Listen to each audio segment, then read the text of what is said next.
Museums used to be thought as dry, stuffy, dark places where you went to look at great works of art or gawk at ancient relics under some piece of glass.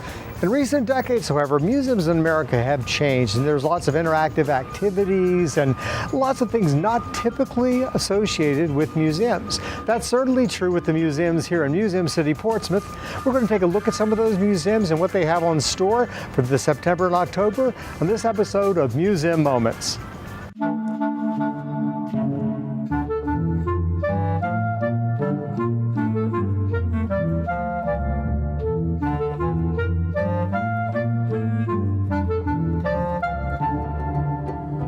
Welcome to Museum Moments, the show that's your window on what's happening here in Museum City, Portsmouth. I'm your host, Rob Lauer. The 1847 courthouse here at the corner of Court Street and High Street was years ago converted into the Portsmouth Art and Cultural Center, and they have lots of exciting displays and activities and things going on here, again, that you wouldn't typically associate with museums. I'm sitting here in the courtyard of the Art and Cultural Center with Stephen Grunett, who is going to tell us about events that are coming up at the Art and Cultural Center in September and October. Welcome, Stephen. Thank you very much, Rob. So what do you have coming up? Well, it's hard to believe we're in August and it feels so nice out. And so I'm looking forward to the extension of this nice, cool weather for fall. And every first weekend of the month, we have special programs that are free and open to the public. And that will include the first Fridays from 5 to 8. We have an open house reception. So the exhibits are free. People can come and enjoy light refreshments. And then we always have a fantastic local musical act. Right here in the courtyard. Right here in the courtyard. And if it's not, the weather's not nice like this, then we just move it next door into our It's sort of like building. Party Central on the first Friday of every month for Central. Old Town Portsmouth. Yes. Right here. I mean, it is usually really nice. It's a good crowd of local friends and families that come to enjoy the outdoors and then the exhibits inside the museum. So on Friday, September the 1st, we are going to have Bobby Blackhat Walters. Okay. He is a local blues musician, and we've had him before, and he's fantastic. And then in October, on October 6th, we're going to have the H.M. Johnson Band. And again, these are the first Fridays of the month, 5 to 8 in the evening, and it's free and open to the public. So please come and join us for these events. We also have a series of bonsai classes that will take place every last Sunday of the month. What is that, bonsai? Oh, bonsai. Bonsai is a Japanese art form. So it is a tiny tree growing, but the trees are dwarfed by being potted in planters that are too small for their roots, and then they're also dwarfed by wiring. So the artists who are creating these living sculptures essentially are growing trees that you'd find around in forests. Big things out in nature, but they're miniature. But they're growing them much smaller, on a smaller scale. Randy McKinney's the instructor. He is a master of this technique, but it's something that I've tried before and I'm no good at, so maybe I should take one of these classes if I'm not working. And then we're also going to have another program later in October, on October 28th and 29th. This weekend we'll have a free Japanese art expose, and Randy McKinney is in charge of that as well, and he's going to display his own bonsai trees for that. Great. And he will also have Sumi-e artists display their work. He's got some Japanese textiles, pottery from the Orzo Pottery Studio up the street, and then we will also have an origami artist come and display their work and do some activities. So the only other thing that I can't pass up, of course, is our annual Halloween event. Yes. And we're calling it Hallow Weekend. So it's a series of events, and one of them, of course, is the Museum Madness, which takes place at the Children's Museum. And I think you're going to have someone from the Children's Museum. Tell us a little bit about that later today. But every year here at the Portsmouth Art and Cultural Center, we have a Fright Flight, which is a horror reading. So this is authors that are coming from out of town and they're well-known authors, and they've written new original flash fiction. So these are short stories that you can listen to in 10 or 15 minutes, but we'll have a series of them, maybe 5 authors that are coming. And again, most of these programs are free and open to the public. All the programs I've mentioned are free, so there's no charge for them. The only one that we're going to have at the end of the exhibit, which the curator that I work with, Gail Paul, will talk about, Notes on the State of Virginia, is a workshop she's going to be giving. The artist will be giving. Suzanne Strick is her name. Excuse me, Suzanne Strike. Pardon me. It's going to be a drawing workshop, and she will start here to see the exhibits, but then she will take the class to Paradise Creek Nature Center, and that's where they will have lunch and continue drawing and journaling art while they're immersed in nature. So it's going to be, I think, $50 per person, $45 if you're a museum member, and it includes admission to the exhibits, and then you get to meet and learn from this extraordinary artist who draws from nature in the state of Virginia.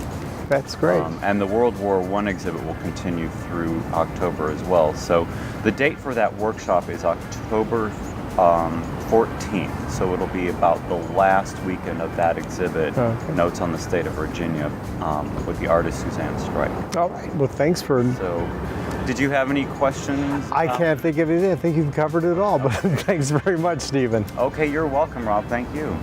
Gail Paul is the curator of the Portsmouth Art and Cultural Center, and she's here to tell us about the exhibits that are currently on display. Welcome, Gail. Hi, Rob. Good to see you again. Good to see you, too. So what do we have? I know there's a World War I exhibit that we've been talking about for the last year now that it has been up for a while, and that's continuing to exhibit? That To Face the Unknown, Portsmouth and the Great War, and that will be up until October 9th. How has the reaction been to that? That's been really positive. People both with an interest in Portsmouth as well as military history are very interested in that exhibit. And a lot of people who have been local have left saying, I really learned a lot from that exhibit. That's great. We've had a really positive response. Well, good. Now you have another exhibit that's downstairs. Yes, we opened Suzanne Strike, Notes on the State of Virginia, and that exhibit will be up through October 14th. Suzanne will also come on the 13th and do a workshop. But essentially this exhibit started many years ago when she moved from Illinois to Virginia. She'd come across Thomas Jefferson's book, Notes on the State of Virginia. And so Jefferson had made a lot of notes on the flora and fauna of Virginia back in the 1784, I think was the date on this book.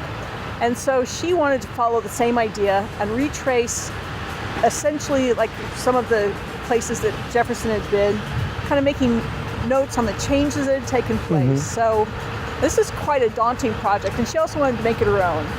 So she applied for a grant through the Virginia Commission for the Arts and received a grant in 2004, and then set off. It took her about 4 years, so she crossed the state by automobile, kayak, and foot.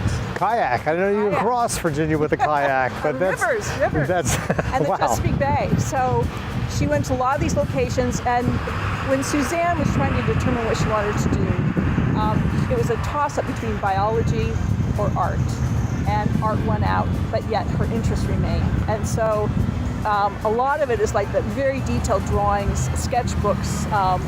We have flora and fauna that she's collected along the way, so that's also part of the exhibit.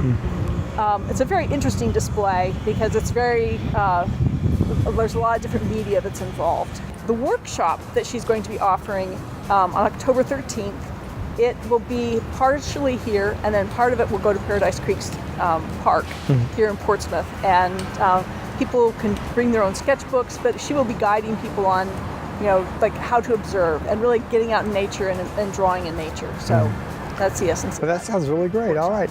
Well, thanks for joining us and telling us all about it. Yes. All right. Thank you, Rob. Thank you. See you again. Good to see you too, Gail. Leslie Wren has recently been contracted by the City Museums to do a series of classes and programs for children. Welcome. You're here to tell us all about it. Yeah, so we do a Storytime art class, and it happens once a week on Fridays at 10:30. It's an hour-long program that centers around the current exhibit on display, and we read stories and sing songs and create an art project based on the exhibit. And it's for preschool ages 3 to 5. And yeah, it's been fun. So Leslie, I know that you had a class this morning. Tell us what you did this morning. Sure. So this morning we focused on the exhibit on display, Suzanne Strike's take on Jefferson's book, The Notes on the State of Virginia. And because her exhibit deals a lot with nature and the flora and fauna of Virginia, we read a book called Leaf Man that was created by an artist who makes collages with nature. So it went hand in hand with that, and that was what our art activity was based on. This is great because it really gets kids coming to a museum, getting used to a young age of seeing exhibits, and then really getting into the ideas and themes in the exhibit and that the artist has explored. Yeah, so one of the things we do during the story time is we go around and look at the art, and we ask the children what they see, what their favorite piece of art is, what it makes them think about, and what they wonder about when they see it. So it really engages them with the things on display. So this will continue into October, and then it'll depend on availability of the museum? Yes, and as long as there's still an interest from the community, we hope that they'll continue to attend. Okay, so great. So if someone interested, the day against Friday mornings, 10:30 to 11:30, preschool ages 3 to 5 is the best audience for that, and it is free for museum members and just the cost of admission to the museum for anyone else. so great. Well, thanks so much for stopping by and telling us all about it. Good luck. Thanks, thank you so much. I'm joined by Diane Hodenstein, who is from TCC, and she's here to tell us about an upcoming exhibit that's be opening soon in the Tidewater Community College Art Gallery here in Old Town. Thank you. Yes, we've got a show that's coming up, and it involves 4 women who are from different parts of the world, and the show is called the International Women. And it will begin on September the 16th and run through November the 2nd. And it showcases the work of 4 very interesting women. And they each work on a different medium. Yes, each one of them comes from a different part of the world. They've experienced a lot of different things in their lives, and they also work with different materials. So we have Akiko Tanaka, and she works with ceramics, and she has spent part of her life in Japan studying Japanese ceramics and everything, but she found that at some point during her life when she was exposed to Peter Voulkos, it changed the way she started to handle the material. And her work is very playful. It's kind of whimsical to some degree, very colorful, just very interesting to work at, to look at. And then we've got Kang Yu Lee, who is a Korean artist. And she, again, has done a lot of traveling and everything. Her work is mostly composed of printmaking and painting. So she combines those 2 mediums to create these very vibrant, colorful, kind of abstract works that speak to things that she sees in the big cities that she's lived in or traveled to. So that's where her exposure comes from. No, there's a 3rd and a 4th artist too. Right, right. What are the other 2? Well, we have Manuela Moran, and she is actually a professor here at Old Dominion University too. So her background is not just art, it's also literature. And so she brings a different take to what the nun represents to us. And so she is a mixed media artist, and she combines this idea that we have sort of an understanding of what nun meant to us traditionally, but she poses them differently. She gives us a different way to look at things. At nuns. At nuns. Nuns. Right. So that's kind of exciting to see what she's going to do with these nuns, to kind of test our belief in what they actually represent. Wow, that sounds fascinating. And then there's Reggie Franz, and she's from Switzerland and has done quite a bit of traveling too. Evidently, most of her work is influenced by these travels, and in particular, she does a lot of work where she will go into areas that are typically not explored, places we don't typically see. Just beautiful, wonderful, colorful images of people's everyday life in obscure places. And she's just very influenced by that intimacy is what I get when I look at her work, is that she goes into places and we see intimate parts of of life that we might not normally see. Wow. So That's just good. 4 totally different ladies and how they look at things. Well, that sounds fascinating. So again, what are those dates? Okay, so the show actually starts on September the 16th through November the 2nd. There is an opening reception on September the 21st at 6:30 p.m. And these shows and exhibits are always open and free to the public. And what is so impressive, because I really think the TCC Gallery is sort of like an overlooked little treasure right here. It is a treasure. It is 7 days a week you're open and completely free. Yes, exactly. Well, if you haven't been to the galleries, be sure to visit. I mean, really, they are a treasure, and thank you so much for coming here and telling us all about it. Thank you, Rob. Thanks. While the Tidewater Community Center Art Gallery is your traditional gallery/museum, there is one museum here in Old Town Portsmouth that is extremely unique. It's the Lightship Portsmouth. And here's someone to tell us what's coming up there this September and October. Emily Kilgore is Assistant Curator in the Portsmouth Museums. Welcome, Emily. Hi, thank you. Now, I understand that we're celebrating an anniversary this year. We are. The Lightship is turning 101 years old. This is the Lightship Portsmouth. That's right. The Lightship Portsmouth, her designation is LV 101. She was started in 1916, was her first station. So the fact that it's now 2017 and we're celebrating 101 years, and she looks pretty good, so we're going to celebrate that. She does. Now, she has not always been here. No, she has not always been here. She's been in a couple different places. She was off the coast of Chesapeake Bay for a little while, out of Cape Charles, out in Lewis, Delaware. So she's been all over the place. She spent some time away from us. But now she is one of the few lightships in the country, right? Yes, There's actually one of 6 that are actually left for public museums right now. Wow. So yeah, she's very unique. So are there any events? We are on September 16th. We are going to be celebrating her birthday from 10 to 5. We're going to be having a special band come out and play 1940s style music.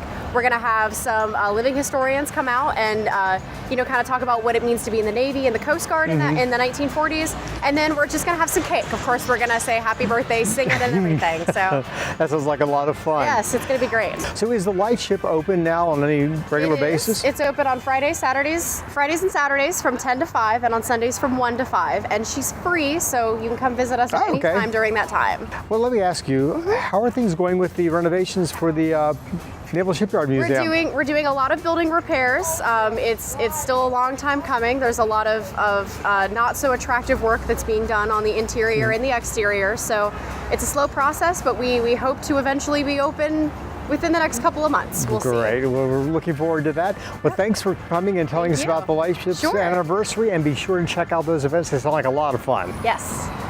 The most visited museum in Portsmouth is the Children's Museum of Virginia. Now that school has resumed and the older kids are back in class, moms and dads with preschool kids are probably looking for activities and things for them to do. And the Children's Museum has lots on the calendar. Also, the Halloween season is upon us, so there are lots of fun-filled Halloween events coming up at the museum. Here's someone to tell us about those events. Dan Bork is the manager of the Beasley Planetarium at the Children's Museum of Virginia. Welcome, Dan. Thank you. Good to see you, Rob. So what's been going on at the planetarium recently? What's coming up? Well, we've had a pretty busy summer. We just finished up our, I guess by the time this thing airs, our film festival, and that is 20 different titles over 5 different days, 4 different shows every day. The guests can come and pick which show that they want to see, the wide list that we put out. So I think all total we've been open since 2010 or so, and I think we have over 24 different offerings. So these are our produced shows. That's great. Yeah. Now, how did the recent eclipse play out at the planetarium? Oh, it was like anywhere else, we had the mania going on at the museum. So I think we actually ran a special show, the 2017 Eclipse Across America show, which got a pretty good response from the group. It really talked about this particular event. And then on that day, we went outside with our solar telescope and our glasses and pinhole viewers. And I guess all told is probably about, I'd say about 4 or 5 dozen folks were out there at any one time, and had a great time from all over. They came across, they happened to be in town, and they came to enjoy the eclipse with us. Well, that's Which was great. nice. So anything coming up for the months of September, October? Well, this is when we start gearing up for education groups coming in.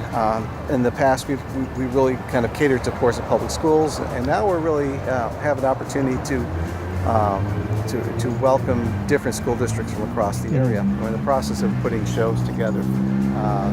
Currently, I think we have posted somewhere about 9 different offerings, all the way from pre-K all the way up to high school. So we have those offerings that are being put out right now. Okay, and if people want to find out more about this, they just go to the website for the The Children's website is a Museum? great place, and they can find the contact down there, and it'll end up coming to me, and I'll give them a good response, hopefully. All right, welcome. But thanks for joining us today and telling us what's going on. Thanks for having us out. Thanks. Corey Staten is one of the educators at the Children's Museum of Virginia, and he has joined us to tell us about some of the events that are going on at the museum this September and October. Welcome, Corey. All right, thanks for having me again, Rob. We do have a September and October going to be a very fun time at the Children's Museum, at all 4 Portsmouth museums actually. The month of September kicks off with on September the 9th with local act dance theater presentation where they do live storytelling and dancing activities for the general public on the first Saturday of the month, just for the general public. So that's going to be a great time for all on September the 9th at the Children's Museum. Then that Sunday, September the 10th, is a special day for special needs, and that is the Sunday mornings were typically closed until 11 o'clock. But this time we're opening our doors at a quieter, slower paced time. Not all the exhibits are going to be on, just to give a few hours of time in the Children's Museum for parents with children who have special needs. One caregiver can get in with a person who has a special need with a $5 admission price. And so it's definitely going to be a great time to do activities from 9:30 to 11:30 that day at the Children's Museum for the special day for special needs. Then September 12th through the 15th are toddler days. All the tourists have gone home, and most of the local children have gone back to school, and they're just getting their feet wet academically. So the visitation is a little bit slower. So for those moms or those dads or those grandmas or pawpaws that might have a little toddler they want to bring out, from 9 until 12:30 each day at the Children's Museum, we're gonna have toddler activities, special activities just for those little ones that want to come to the museum during the slower time.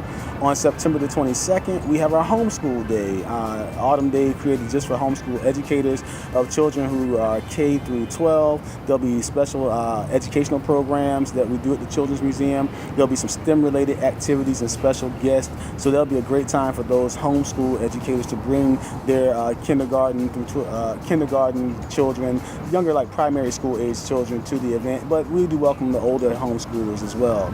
Then we shift gears to October, where things take a little spooky turn during our Halloween weekend time frame, October the 20th, 21st, and 22nd. And this used to be Museum Madness, right? But this So bring the family out. All these events, again, starting on September the 9th with the Act Dance Theater live story presentation, the Story Adventure Ballets for the general public at the Children's Museum, all the way through Halloween weekend. All right, or the name has changed to Halloween Weekend. Halloween weekend. We're branding it as Halloween weekend. It's a whole weekend of spooktacular events. We have starts off on Friday night, actually down here at the Pat Courtyard, with If Tombstones Could Talk, which are frightening tales. We say it's PG-13, featuring nationally acclaimed storyteller Sheila Arnold Jones, who tells some very spine-tingling stories. I've sat through them myself, and I was like, I don't know how some of these young people are still sitting here, but I can't run since I can't see, so I'm stuck.